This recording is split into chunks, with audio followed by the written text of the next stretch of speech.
मनोजवं मारुततुल्यवेगं जितेन्द्रियं बुद्धिमतां वरिष्ठं वातात्मजं वानरयूथमुख्यं श्रीरामदूतं शरणं प्रपद्ये। भवसम्भवभीतिभेदनं सुखसम्पत्करुणानिकेतनं व्रतदानतपः क्रियाफलं सहजानंद गुरुं भजे सदा। बोलो स्वामीनारायण भगवान की, श्री मदन मोहनजी महाराजनी, श्री काष्ठभंजन देवनी जय। કમિયાળામાં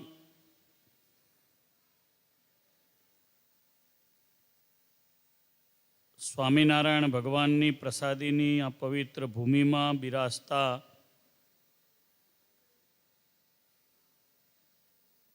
શ્રી કષ્ટભંજન દેવ હનુમાનજી મહારાજના પરમ પવિત્ર સાનિધ્યમાં તેઓના 191માં પાટોત્સવ પ્રસંગે હનુમાનજી મહારાજના ચરિત્રોની કથા ના વક્તા સંત ગુણે સંપન્ન શાસ્ત્રી સ્વામી હરિપ્રસાદ દાસજી આ પ્રસંગના પ્રેરક પૂજ્ય કોઠારી સ્વામી હરિસ્વરૂપદાસજી, આદરણીય સદગુરુ પૂજ્ય બાપુ સ્વામીજી, શ્રી હનુમાનજી મહારાજની દિવ્ય કથાને જન જન સુધી લઈ જવાનું આપણા સંપ્રદાયમાં કોઈએ કામ કર્યું હોય તો એ છે શાસ્ત્રી હરિપ્રકાશ દાસજી. તેઓ પણ આ સભામાં ખાસ આજે પધાર્યા છે. સારંગપુરના મહંત પૂજ્ય શાસ્ત્રીજી, સ્વામી હરિવલ્લભદાસજી, નિર્મળ હૃદયના સંત શાસ્ત્રી હરિપ્રકાશ સ્વામી,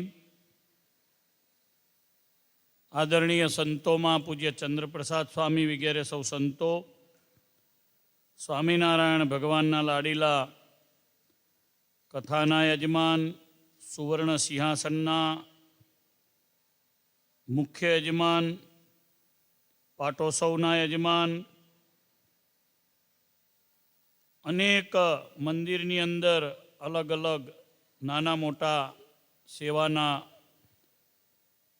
પ્રકલ્પો છે, પ્રકલ્પોના સૌ યજમાનશ્રીઓ, શ્રીજી મહારાજના લાડીલા સર્વે સત્સંગી બંધુઓ, ધર્મપ્રેમી સજ્જનો, સૌને મારા ભાવથી જય સ્વામિનારાયણ. સ્વામિનારાયણ ભગવાનની આ વિચરણ ભૂમિ છે.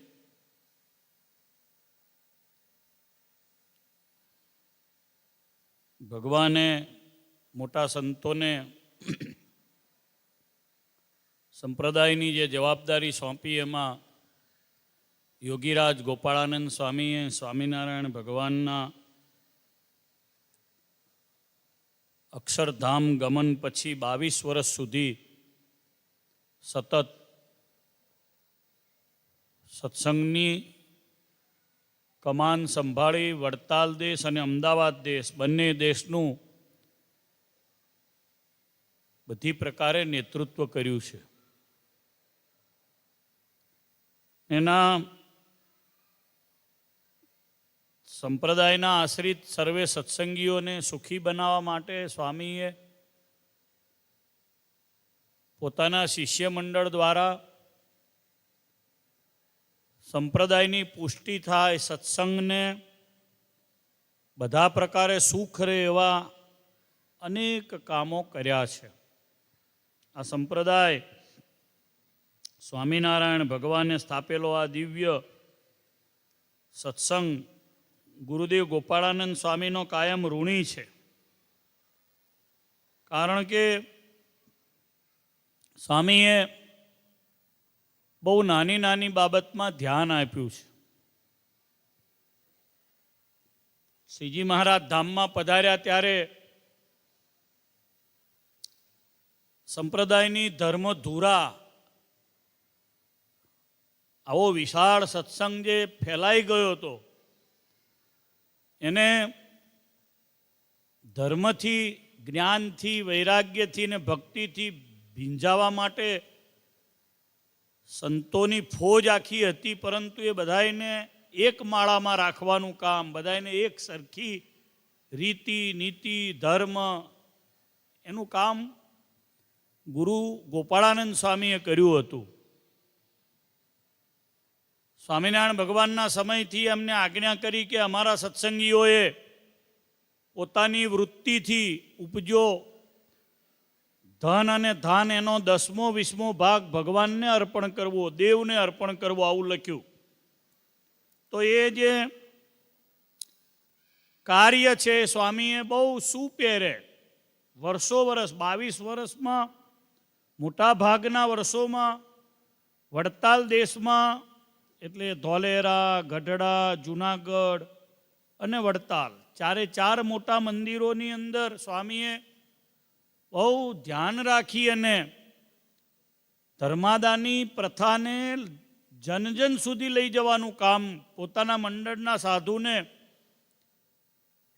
ગામડે જઈ આ પ્રથાને કોઈ પણ ભોગે હરિભગતનું કલ્યાણ થાય એની આજીવિકા. એ દિવસોમાં તો ખેતીવાડી બહુમાં બહુ ઉત્પન્નનું સાધન હતું, નોકરીનો શબ્દ હતો જ નહીં. કોઈને હતો તો અધિકાર હતો, રાજાઓની સાથે રહેવું, દીવાન થવું વગેરે.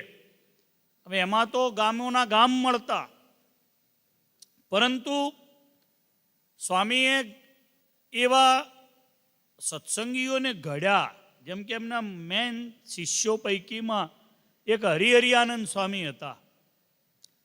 તો સ્વામીએ ખૂબ પ્રયત્નપૂર્વક એ સંતોને ગામડે મોકલ્યા, એમના મંડળના સંતોને ગામડે મોકલ્યા. એ જમાનામાં ગામડે જવાનું હતું, સત્સંગ નાનો નહોતો. જેમ કે કચ્છનો સત્સંગ અત્યારે છે, તો કચ્છના સત્સંગમાં ફક્ત હિતેશભાઈ બેઠા છે, કહીશ કે 24 ગામ આવે મેન. તો પછી જે સત્સંગ વધ્યો વાગડમાં કે બીજે બધે, તો એ હવે ઉમેરાયા નવા ગામો. પણ એક જમાનો હતો કે ફક્ત 24 ગામ, 25 ગામ, 30 ગામ સાચવવાના હતા. જ્યારે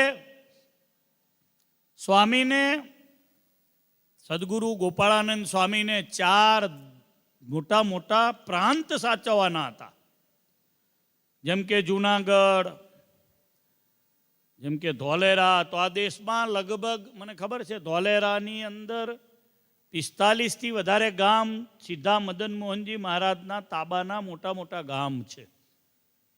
કમિયાળા છે, ગાંફ છે, વાગડ છે, નજીકના જે ગામો છે પીપળી છે, પેલી બાજુ આંબળી છે. આ ગામડાઓની અંદર સ્વામિનારાયણ ભગવાનના સમયથી ગોરાસુમા છે, વારણા છે, વટામણ છે, રાયપુર છે, ધોળી છે, કૌકા. આમ અમદાવાદ દેશમાં ગયું, પણ આમ એનો નાતો બધો મોટા ભાગનો ધોલેરાની સાથે રહ્યો. તો એ ગામડાઓનું સંચાલન કરવાનું, એ ગામડામાં દર વર્ષે ધર્માદો ઉઘરાયો કે નહીં. ગઢડા દેશના 250 જેટલા ગામો, જુનાગઢના 600 જેટલા ગામો, વડતાલ દેશમાં એનાથી થોડા વધારે, જુનાગઢથી વધારે ગામો. આ બધું સંચાલન ગુરુદેવ ગોપાળાનંદ સ્વામીએ બહુ પ્રયત્નપૂર્વક કર્યું, અને એને કારણે મંદિરોની પુષ્ટિ થઈ, મંદિરોની પુષ્ટિ થઈ, આચાર્ય પદની પુષ્ટિ થઈ, સત્સંગની પુષ્ટિ થઈ. સાધુએ જે રહેવાનું હતું એનું વર્તન, એની વાણી, એની ક્રિયા એ કેમ રહેશે. જેમ કે વડતાલ તમે બધા ગયા હશો, તો વડતાલમાં જે સંતોની ધર્મશાળા છે, અત્યારે જે આપણે જોઈએ છીએ એ ધર્મશાળા શ્રીજી મહારાજે જ્યારે સંતોને પીરસ્યો 496 વાર, એ જે ધર્મશાળા જે છે એની એ જ જગ્યાએ લગભગ બધું એનું એ જ વપરાયું, પણ એને ડબલ માળની કરી અને મોટીને વ્યવસ્થિત અને 800 જણા એક સાથે રહી શકે એવી વ્યવસ્થાવાળું કામ કરવાનું એ ગોપાળાનંદ સ્વામીએ કર્યું. એટલે સ્વામી આ સત્સંગની સૌથી વધારે ચિંતા કરનારા સ્વામિનારાયણ ભગવાન પછીના મુખ્ય સાધુ, જેમ મુક્તાનંદ સ્વામી છે એમ ગોપાળાનંદ સ્વામી આ સત્સંગની મુખ્ય જવાબદારી લીધેલી અને એમની દ્રષ્ટિ આ ગામ ઉપર પડી અને સ્વામી કેવું ઝીણું ધ્યાન રાખતા ને એનું ઇમ્પ્લિમેન્ટ કરાવતા. આજે મેં ઘણા સારા સારા કથાકારોને જોયા છે, ઘણા સારા સારા પ્રવક્તાઓને જોયા છે, પ્રવચનકર્તાઓને જોયા છે. 15-20 મિનિટ મારી જેમ આમ બોલી જાય તો ફ્લુઅન્ટલી બોલી જાય એવા મેં જોયા છે. પણ ભગવદ્ ગીતાજીને હું જી પાછળ બોલ્યો એ જી ના બોલી શકતા હોય, ભગવદ્ ગીતા એવું ટૂંકું બોલે. સ્વામીએ પરિપત્ર કરાવડાયો બંને દેશમાં, વડતાલ અને અમદાવાદ બંનેમાં, કે ભાગવતજીને ખાલી ભાગવત નહીં બોલવાનું. અત્યારે મેં ઘણા લેખકો અત્યારના બી જોયા છે અને અત્યારના ઘણા સંતો પણ જોયા છે કે ખાલી ભાગવતમાં આમ લખ્યું આમ બોલે. સ્વામી ના પાડે છે. જેમ હનુમાનજી મહારાજ પધરાવીને આપણને સ્વામીએ દિન દુખિયાના દુઃખ દૂર કરી અને આપણને દુઃખમાંથી સુખમાં લઈ જવા માટે કેવા મોટા આશીર્વાદ આપ્યા, કેવી કૃપા કરી, એમ ભગવાન જે વાણીને બોલ્યા હોય એને ક્યારેય શ્રી અને જીવન વિના બોલી ના શકાય.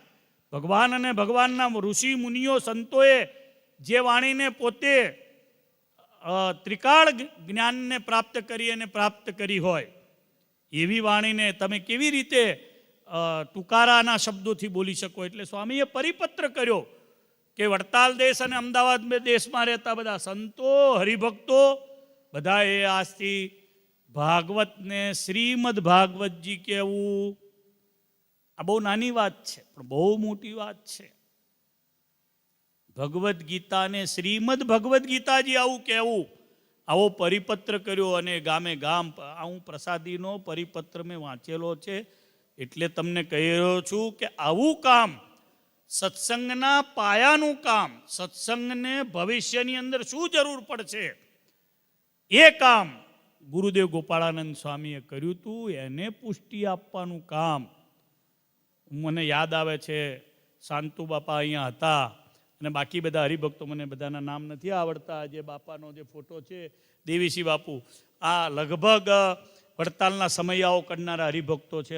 વડતાલમાં જ્યારે સમૈયા થતા મેં બધાને નાનપણમાં જોયેલા છે સારી રીતે. અમારા બળદેવ સ્વામીના બાપુ શિવબા, હા, દર પૂનમે આવે, દર સમૈયા આવે. અને અત્યારે આપણું અહીંનું આ મંડળ સક્રિય જેટલું છે એનાથી હું માનું સ્વામી ભલે વડતાલમાં રહેતા હતા, અથાણાવાળા સ્વામી, પણ આના કરતાં 100 ગણા સક્રિય રહીને એ વખતે ભાલના સત્સંગને એમણે પોષણ આપ્યું છે.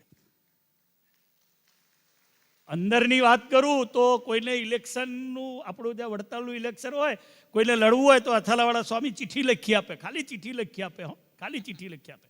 મને બરાબર યાદ છે, અંબાલાલ કાકા પહેલી વાર ઊભા રહ્યા, અંબાલાલ ભીખાભાઈ, તો એમને એક ચિઠ્ઠી લખી આપી હતી સ્વામી, અથાણાવાળા સ્વામી. અને બધે પ્રચારમાં હરિસ્વરૂપ સ્વામીની સાથે જતા અને ખાલી ચિઠ્ઠી બતાડે મને સ્વામીએ છે. અને કેટલા બધા ગામોમાં મંદિર કરાયા. એટલે મંદિરોની પુષ્ટિ કરવી, મોટા સંતોએ જે કાર્ય કર્યું છે એની પુષ્ટિ કરવી, સ્વામિનારાયણ ભગવાને જે શાસ્ત્રો કયા છે એની પુષ્ટિ કરવી, સ્વામિનારાયણ ભગવાનના લીલા ચરિત્રો જે નંદ સંતોએ લખ્યા છે, જે રિયલમાં સ્વામિનારાયણ ભગવાને જેને ઓથોરાઇઝ કર્યા છે એવા જે ચરિત્રો છે એની પુષ્ટિ કરવી, એના સ્થાનની પુષ્ટિ કરવી. આ બધો જ મારી દ્રષ્ટિએ કલ્યાણનો માર્ગ છે આ કળિયુગમાં. એમાં જેનું ધન વપરાય છે, એમાં જેની બુદ્ધિ વપરાય છે, એમાં જેની શક્તિ વપરાય છે, એ બધા જ હરિભક્તો, સાધુ બધાય ભગવાનના માર્ગે આગળ જવા માટે વધી ગયા છે એવું હું માનું છું. એટલે હરિપ્રસાદ સ્વામીને, શાસ્ત્રીને બહુ ધન્યવાદ આપું છું કે આવું કામ એક 45-40 વર્ષની વયના સાધુ કરી શકે ખરા? તમે ઘેર બેઠીને વિચારો ને ગ્રહસ્થો કે આવડો છોકરો ઘેર હોય શું કરે? આમ દ્રષ્ટિએ, તમારી દ્રષ્ટિએ ઉંમર જુઓ, આમ જુઓ ને કેવા રૂપાળા લાગે છે બેઠા છે. તો આ સંત ઘેર હોય તો શું કરી શકે વધારેમાં વધારે? સંપ્રદાયની પુષ્ટિ કરે છે. એટલે હું એવું માનું છું કે આવા સાધુ ચાલે છે, એના ચાલવામાં ભગવાન હોય છે. એના માટે ઉંમર નથી જરૂરી. એના બોલવામાં ભગવાનના વાક્યો હોય છે, કલ્યાણના વાક્યો હોય છે. હું એના વખાણ કરવા માટે નથી કહેતો. મેં જે જોયું, અનુભવ્યું એનું કહું છું. એ પાછું દેવ સાથે એને જોઈન્ટ કરી દેવાનું છે, એનાથી ઊંચી વાત છે. એ બહુ બડી બાત હે. મણેક જેટલું તો સોનું થઈ ગયું હશે, સોનું ચાંદી કેટલું થયું હશે? હે 125 કિલો ચાંદી, હે 13 કિલો સોનું લો, એટલે લગભગ મણ સુધી પહોંચી ગયા. આ તો ગોપાળાનંદ સ્વામીનો પ્રતાપ છે. આપણે ઘેર સાધુમાં ના હોઈએ અને આમ આમ આમ જગતમાં હોઈએ તો તોલો લાવવામાં અત્યારે તોલો થઈ જાય એવો કાર્યક્રમ છે. બહાર તો પૂછીએ આપણે, અહીં 1121 લખાવાય છે માંડ માંડ, એવું મેં સાંભળ્યું હમણાં યાદીમાં. એટલે બહુ હૃદયથી પ્રસન્નતા થાય છે. શું સ્વામિનારાયણ ભગવાનના સાધુમાં તાકાત છે, શું શક્તિ છે એની અદ્ભુત. કેવા સરસ સોનાના સિંહાસનો છે. અને આ તો આ સંપ્રદાયમાં જ આવું થાય. જુઓ તો ખરા આ સંપ્રદાયની પ્રગતિ. હજુ તો વડતાલનો માંડવો હંકેલાયો નહીં, પહેલાં તો એ કથા શરૂ થઈ ગઈ. અને અહીંયા પતે એટલે ઇન બિટવીન બધા કેટલાય માંડવા ચાલુ છે. આ સત્સંગ સ્વામિનારાયણ ભગવાનનો સ્થાપેલો છે. અને આટલા વિશાળ પ્રમાણમાં આની પ્રગતિ છે. એ જ બતાવે છે કે સ્વામિનારાયણ ભગવાનનું સુપરપણું છે. આ સ્વામિનારાયણ ભગવાનની સુપરિયાલિટી છે. સ્વામિનારાયણ ભગવાનનું સર્વોપરીપણું છે. આવી રીત તો ક્યાંય દુનિયામાં ક્યાંય જોવા નથી મળતી. એનો હરિભગત ધ્યાન કરે. આટલું આપ્યા પછી પાછું કશું નહીં વિચારે કે આપી દીધું, પતી ગયું, મને પહોંચ આપી દો, કાર્યક્રમ પૂરો. પોતાના દીકરા દીકરીઓને રસ્તે જતી લારીમાંથી બોર ના લઈ આપે, જામફળ ના લઈ આપે, મૂળા ના લઈ આપે, અને અહીંયા આવી અને 21 લાખ, 11 લાખ, 25 લાખ રૂપિયા આપી જાય. આનાથી મોટો પ્રતાપ સ્વામિનારાયણ ભગવાનનો બીજો કયો હોય? આ સત્સંગ કલ્યાણનો સત્સંગ છે. બીજું આ સત્સંગ ખપનો સત્સંગ છે. અને આ બીજું કે આ સત્સંગ સાધુ મૂલક સત્સંગ છે. સાધુ ના હોય તો શું થાય? એક આંખ મીચીને કલ્પના કરો તમે. આ સંતો ના હોત તો, હરિપ્રસાદ શાસ્ત્રી ના હોત તો આ જે તળાવનો કાંઠોની મંદિરને આપણે જોયેલું છે ને, કેવું દ્રશ્ય હતું. એ સામાન્ય નાનકડું એવું મંદિર, સંતમાં કેવી ગજબ તાકાત મહારાજે મૂકી છે. આ ભગવાનનું ઐશ્વર્ય છે. આ જ સ્વામિનારાયણ ભગવાનનો પ્રતાપ છે. અને આ બધું ભગવાનના પ્રતાપે જ થઈ શકે છે. સત્સંગનો એવો દિવ્ય પ્રતાપ છે કે સત્સંગમાં જે સંકલ્પ કરો ને બધું જ થાય છે. કારણ કે આ સત્સંગ છે ને, ભગવાન અને મોટા સંતોએ કહ્યું છે કે કલ્પ વૃક્ષ કરતાં પણ અધિક છે, વધારે છે. કલ્પવૃક્ષ હોય એની નીચે જઈને બેસો ને બધા સંકલ્પો પૂરા થાય. આ તો એનાથી પણ અધિક છે. સંકલ્પો તમે સંકલ્પ કરનારામાં ખામી. હું નથી માનતો કે ભારત સરકારે જે સરની યોજના કરી, સરની ધોલેરા સરની, એના એન્જિનિયરો ને એના પ્લાનરો જો અહીં આવીને આ આપણો મંડપ ખાલી જોઈ જાય ને તોય ટાટાવાળાને ને પેલા જે કંઈ હોય એને ખબર પડે કે આ કોણે બનાવ્યું. તો કે ભાઈ આ તો હરિપ્રસાદ શાસ્ત્રીની બુદ્ધિએ થયું. આવો સભા મંડપ એ કરી શકે એ પહેલાં અહીંયા થઈ ગયો, નિર્માણ થઈ ગયો. એ કોઈ ટાંકી બનાવે પહેલાં અહીંયા આપણે નિર્માણ કરી નાખી. સાધુમાં કેટલી બધી એન્જિનિયરિંગની તાકાત આપી. ભગવાનની કથા, ભગવાનનું બળ, ગુરુનું બળ, સ્થાનનું બળ અને મોટા સત્પુરુષ જેણે ભગવાન સ્વામિનારાયણને, પુરુષોત્તમ નારાયણને જેવા છે એવા જાણ્યા, એવા સત્સંગ સમક્ષ એણે મૂક્યા, એને પરિણામે આવું દિવ્ય કામ થયું છે. તમને બધાને બહુ ધન્યવાદ આપું. શાસ્ત્રીજીમાં તમે વિશ્વાસ રાખ્યો, આ સ્થાને મને સોંપ્યું. એમણે પાછું ઉદારતાથી વડતાલની સાથે એનું એફિલિએશન કર્યું અને જે ભાવથી અત્યારે આ સોનાના સિંહાસનો બનાવ્યા છે, જે રીતે અત્યારે કોઈને પણ સારંગપુર જાય એટલે વિચાર બીજી વખત આવે કે લાવો આપણે કમિયાળા ધામમાં જઈને દર્શન કરી આવે.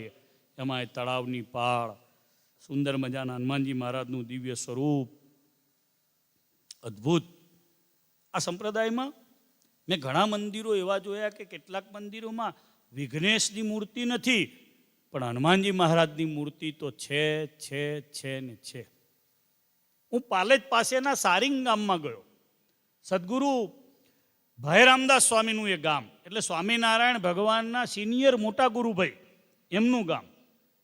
સ્વામિનારાયણ ભગવાન વડતાલનો રંગોત્સવ રમ્યા ત્યારે સ્વામી માટે સ્પેશિયલ વ્યવસ્થા કરાવી. આપણે જેમ અત્યારે આ મંચ ઉપર સ્ટેજ ઉપર બેઠા એમ સ્વામી માટે જુદું સ્ટેજ કરાવ્યું. 5 સાધુ સેવામાં, 10 સાધુ સેવામાં, કંઈ પણ કામ હોય તો સ્વામીને પૂછ્યા વિના નહીં કરવાનું. એ આટલા મોટા રંગોત્સવમાં 3 લાખ હરિભક્તો એકત્રિત થયા હતા તો પણ સ્વામીની સલાહ સૂચન લેવાની. કેવા હારડા મહારાજને પહેરાવશું, કેવી રીતે રંગ છાંટશું, કયો અબીલ, કયો ક્યાંથી પિચકારીઓ લાવવાની સલાહ સૂચન બધું સ્વામીનું ચાલતું. સિનિયર મોસ્ટ સંત એમના ગામમાં ડબલ માળનું, આપણે જેમ અહીંયા રસ્તામાં ગામ છે, આપણે અહીંયાથી ધંધુકા જતા ડબલ માળનું મંદિર છે, લાકડાનું બનેલું. જિંજરમાં નહીં, હજુ બીજા 2 ગામ રસ્તામાં. આપણે સહદેવસિંહજીનું ગામ કયું? ચંદુભાનું ગામ ખસ્તામાં છે. ખસ્તામાં, ખડોલમાં જે રીતના મંદિરો ડબલ માળના છે એવું મોટું મંદિર, દિવ્ય મંદિર. મેં જઈને જોયું તો હનુમાનજી મહારાજની દિવ્ય મૂર્તિ હતી, પણ ગણપતિ દાદા નહોતા. પછી મેં શાસ્ત્રોમાં ક્યાંક ધન સંતોના લખેલા શાસ્ત્રોમાં જોયું, લગભગ બધી જગ્યાએ વિઘ્નેશને પૂજ્યા છે, પણ આપણા સંતોએ ખૂબ ભાવ ને પ્રેમથી બધી જગ્યાએ હનુમાનજી મહારાજની પ્રતિષ્ઠા કરેલી છે. કારણ કે સ્વામિનારાયણ ભગવાનના કુળદેવ છે. સ્વામિનારાયણ ભગવાનના આ કુળદેવ છે. આપણું સીધો લગાવ હનુમાનજી મહારાજની સાથે છે. એટલે હનુમાનજી મહારાજનો પ્રતાપ મને લાગે છે કે અત્યારે સૌથી શ્રેષ્ઠ સ્વામિનારાયણ સંપ્રદાયમાં પ્રવર્તી રહ્યો છે. ભગવાનને પ્રાર્થના કરું કે શાસ્ત્રીજીના હાથે આ સત્સંગના ખૂબ સારા હજુ કામો થાય. આટલી બધી સ્વામિનારાયણ ભગવાનની કૃપા છે, એનો લાભ મદન મોહનજી મહારાજના આખા દેશને મળે. આ મંડળ દ્વારા હરજીવનદાસ સ્વામી, હરિપીદાસ સ્વામી, આ મંડળ દ્વારા સત્સંગની ખૂબ મોટી સેવા થઈ છે. હરિચરણને યાદ કરું, એમના દ્વારા પણ અત્યારે વારણામાં મંદિર બની રહ્યું છે. અને ભવિષ્યની અંદર પણ આ મંડળ દ્વારા સત્સંગની, ધોલેરા મંદિરની ખૂબ સારી સેવા થાય. આ સ્થાન અજબ ગજબની પ્રતિભાવાળું, દિવ્યતાવાળું, ઐશ્વર્યવાળું છે. એ જન જન સુધી પહોંચે, જેનાથી દિન દુખિયાના દુઃખો દૂર થાય એવી હનુમાનજી મહારાજના ચરણોમાં પ્રાર્થના કરું છું. શાસ્ત્રીજીને બહુ હૃદયથી ધન્યવાદ આપું છું. અને જે હરિભક્તો એમનામાં વિશ્વાસ મૂક્યો, અહીંયા વણાર સાહેબને બધા બેઠા છે, એ બધાને ખૂબ લક્ષ્મીનારાયણ દેવ બળ આપે. આવા સંતો દ્વારા સત્સંગની પુષ્ટિ કરાવવાનું જે તમે કામ કર્યું છે એના ખૂબ હૃદયથી ધન્યવાદ આપી. અને જે હરિભક્તોએ બધાએ સેવા કરી, આ પ્રવીણભાઈ આવ્યા છે, હજુ વડતાલનો ઉત્સવ પતાવી અહીંયા આવ્યા, જીતુભાઈ અમારા ડલાસવાળા બેઠા છે, ભાઈ ભુડિયા સાહેબ આવ્યા છે. આ બધાને શાસ્ત્રીજીની મીઠી પ્રેમાળ જે અંદરના હૃદયની જે ભાષા છે એ આકર્ષી ગઈ છે, એ ખેંચી લાવી છે અહીંયા.